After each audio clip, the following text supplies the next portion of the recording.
જય શ્રી વાસુકી દાદા. ઓમ સર્પરાજાય વિદ્મહે પદ્મ હસ્તાય ધીમહિ સન્નો વાસુકી પ્રચોદયાત.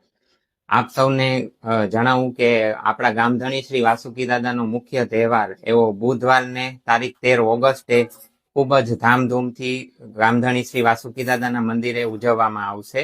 નાગપંચમીનું મહત્વ પુરાણ આદિકાળથી ખૂબ જ છે.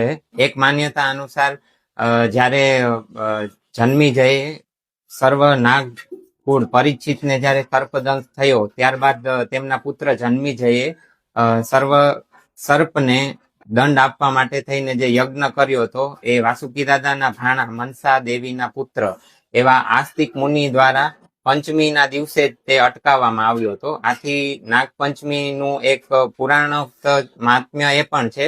અને બીજું, આપણા પાંચાળ પ્રદેશમાં એવી માન્યતા છે કે 5 ઋષિઓએ જ્યારે તપ કરતા હતા ત્યારે ભીમાસુર નામક અસુર હતો. એ યજ્ઞની અંદર વિઘ્ન નાખતો હતો. તો કણ્વ આદિ આ 5 ઋષિઓએ ત્યારે નવકુળ નાગ દેવતાના માટે પંચકુંડી યજ્ઞ કર્યો.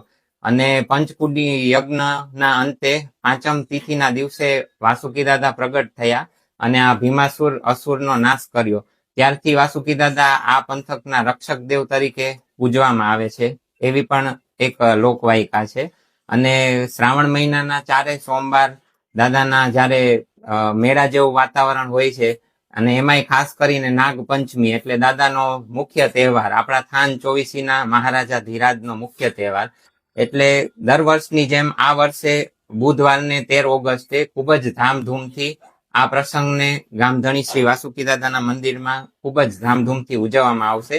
તો સર્વ ભક્તજનો એની ખાસ નોંધ લેશો. જય શ્રી વાસુકી દાદા.